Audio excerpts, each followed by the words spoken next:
Um salve para você que acompanha o nosso canal. Eu sou o professor Kraus e hoje nós vamos ter um papo diferente. Eu resolvi convidar um grande amigo meu, Pedro Saliba, do canal Posso Processar, para que a gente possa refletir um pouco sobre o mundo e o Brasil, evidentemente, no pós-pandemia.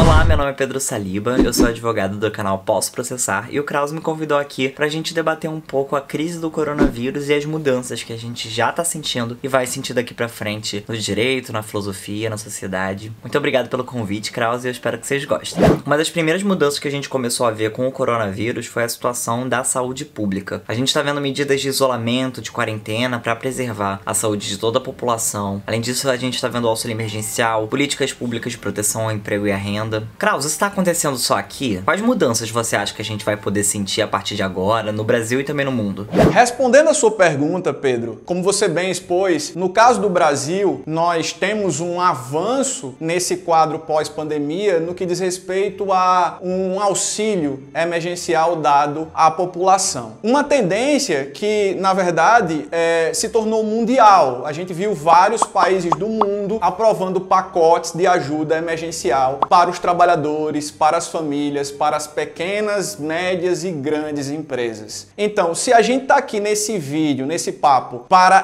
tentar não romantizar os efeitos da pandemia, mas tentar entender que processos de desenvolvimento estão acontecendo no Brasil e no mundo, nós podemos sim entender que esse é um ponto positivo. Eu poderia acrescentar, e aí fazendo esse link, mantendo esse link entre filosofia e direito, que no campo filosófico e no campo ético, uma pandemia global, ela de certa forma nos forçou a refletir sobre dispositivos legais que venham de fato garantir a dignidade da pessoa humana em qualquer lugar do planeta. O que é que eu quero dizer com isso? O que eu quero dizer é que por mais que nós tenhamos leis locais, por mais que nós tenhamos estruturas locais de manutenção da dignidade humana, no mundo globalizado, diante de problemas globais, nós somos forçados a pensar soluções que se mostrem viáveis para o cidadão global. Não, e uma das coisas que a gente tá vendo bastante com isso é o uso da tecnologia como instrumento de cidadania. Tá todo mundo ligado na internet, vendo quais são as últimas notícias, quais são as últimas leis, pensando no debate público do que pode ser feito, do que não deve ser feito.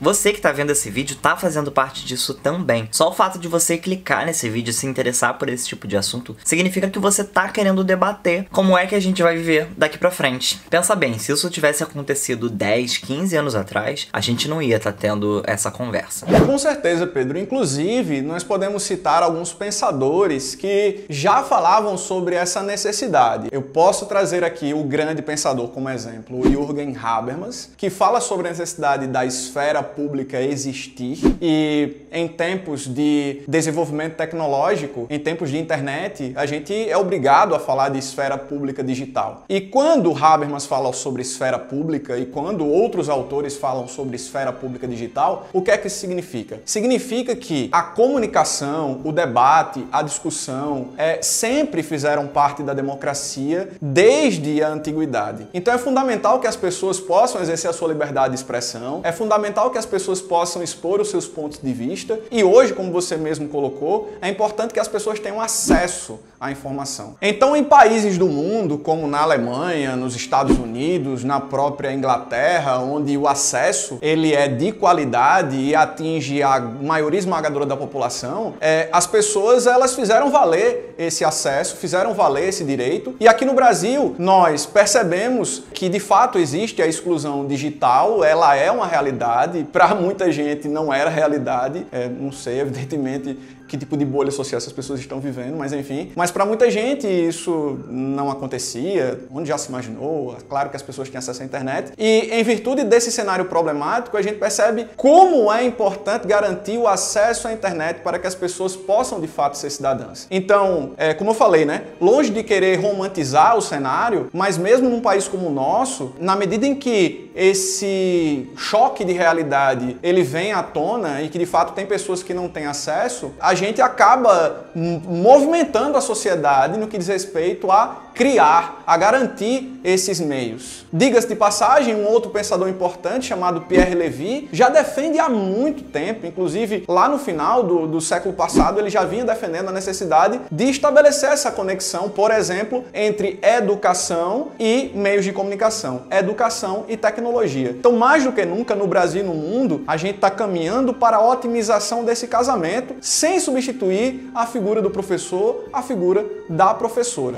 Tem muita notícia boa, mas nem tudo são flores, né? O efeito da quarentena beneficia grandes empresas de tecnologia que usam dados pessoais como forma de ganhar dinheiro. Pensa no tanto de mensagem que a gente tá vendo, no tanto de vídeo que a gente tá vendo. As nossas curtidas dizem muito sobre a gente. Mas não só isso, o horário que a gente tá vendo as coisas, onde a gente tá vendo, o que a gente tá vendo, pelo que a gente se interessa, o que a gente não se interessa. Alguns países também estão usando a tecnologia para controle social. Na Rússia, por exemplo, você só pode sair se você tiver um QR Code no celular. Esse QR Code que te autoriza o direito de ir e vir. Aqui mesmo no Brasil teve o debate do uso de dados de empresas de telefonia para pensar a quarentena, pensar o isolamento social. O próprio cadastro do auxílio emergencial tá mostrando muita coisa. Quem não tem acesso à internet, quem não tem um telefone celular, como é que essas pessoas estão fazendo para se cadastrar no auxílio, para receber o código do Caixa Tem? O fato é que por mais que tenha muita tecnologia envolvida, ainda tem gente de fora. E quando se trata de direito, a gente tem que garantir o direito de todo mundo.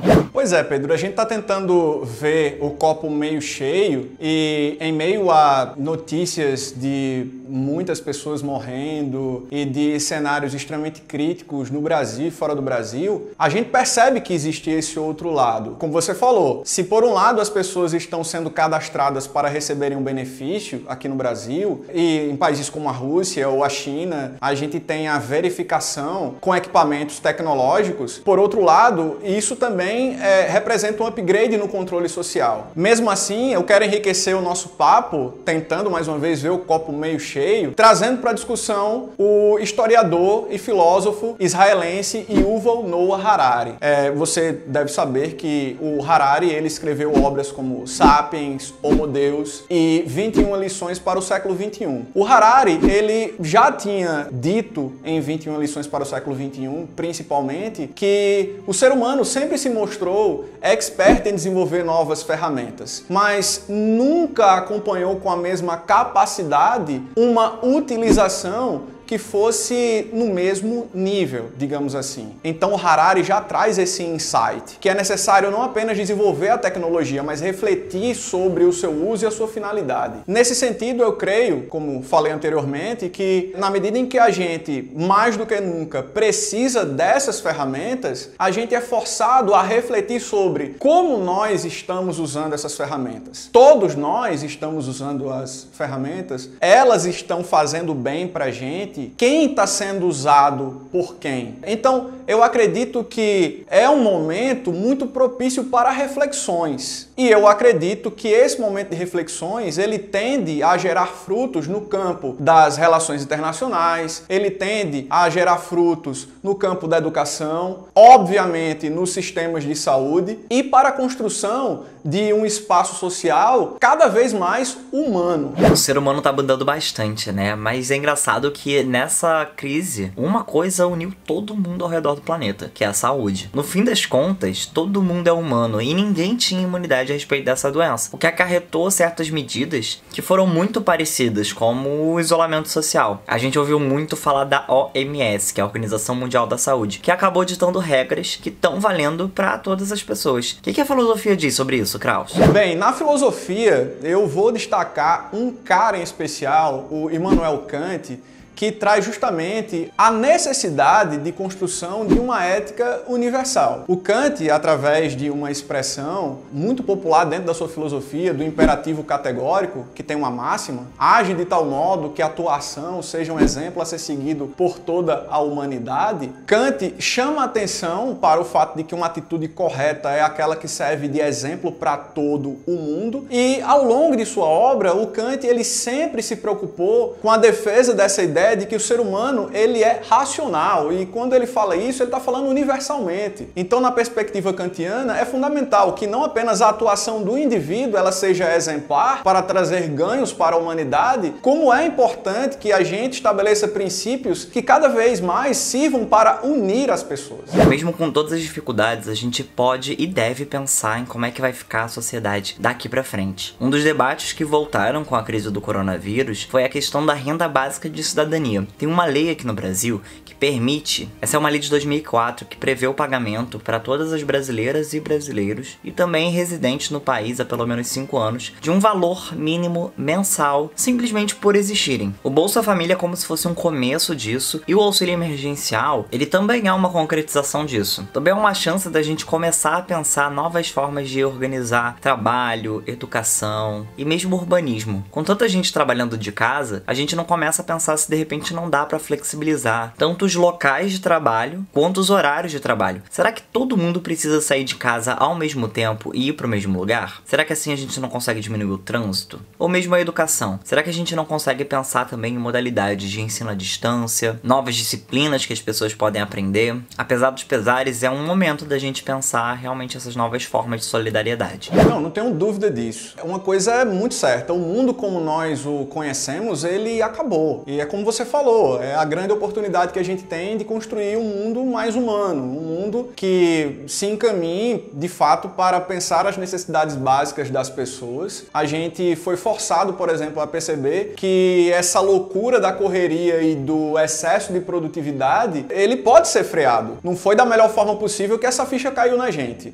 E sem querer aí promover uma grande salada de pensadores, mas tem um filósofo sul-coreano, o Byung-Chul Han, que ele fala sobre essa coisa de ter que ser produtivo e cada vez mais produtivo, em uma obra intitulada A Sociedade do Cansaço. Ele diz que o indivíduo se autoexplora e acha que isso é sucesso. Então a gente teve que desacelerar, e nesse desacelerar, inclusive, a própria natureza, o próprio meio ambiente, ele teve uma reação positiva. Então até a nossa reflexão sobre a nossa relação com a natureza, ela está posta em xeque agora. Então o momento, repito, é um momento muito propício para boas reflexões, para boas interrogações e para que a gente possa, sim, reorganizar o direito, reorganizar o sistema de saúde e de educação, a nossa convivência em sociedade. Então, sem querer ser redundante, mas repetindo para enfatizar, sem querer romantizar, mas o cenário, ele traz um alerta para a gente. A mudança, ela não é espontânea. A mudança, ela exige, ela requer algum tipo de choque, algum tipo de movimento. E, embora o preço que a gente esteja pagando seja um preço muito caro, nós podemos projetar e construir, sim, um mundo melhor. Como eu falei, esse é um debate em curso. A gente não tem respostas prontas. Na verdade, a gente precisa começar a pensar as perguntas. O que a gente vai querer fazer daqui pra frente? O que tá certo? O que tá errado? O que precisa de mudança? Se a gente tiver uma atitude de saber de tudo, de saber todas as respostas, não vai dar certo. A gente vai continuar na estaca zero. E quem melhor do que a filosofia para ajudar a gente nessas questões? Pois é, Pedro. A filosofia, ela sempre se propôs a estar ali, sabe, levantando interrogações, sempre levantando a bandeira da atitude crítica, de perguntar o como, o porquê, o pra quê, de tudo. E a filosofia, ela nunca cansou. Inclusive, no momento que nós estamos vivendo no Brasil, seja no âmbito municipal, estadual ou federal, uma das interrogações que a gente faz é o seguinte, é sobre a escolha dos nossos representantes, por exemplo. A escolha de bons gestores, de gestores capazes, ficam evidentes diante de um cenário como esse. Claro, fica evidente no dia a dia, em qualquer cenário, mas num cenário crítico, a gente acaba percebendo quem de fato tem capacidade, quem não tem capacidade, quem tem competência, quem não tem, quem tem compromisso e quem não tem. Então, eu diria que a filosofia, ela é nossa aliada nesse sentido, no sentido da gente sempre estar se questionando, sempre estar indagando o que está acontecendo com a nossa vida, o que está acontecendo com a sociedade e o que está acontecendo com o mundo. Então, nessa minha participação, nesse nosso papo, eu acredito que todas as pessoas que estão em casa, mesmo num cenário como esse, estão sendo desafiadas a um exercício de autoconhecimento, a um exercício de reflexão e de análise de tudo aquilo que a gente construiu enquanto sociedade. Então, eu creio sim que estamos diante de um divisor de águas que pode trazer para a gente o aperfeiçoamento de todas essas estruturas que são tão importantes para a manutenção da nossa vida e da dignidade humana.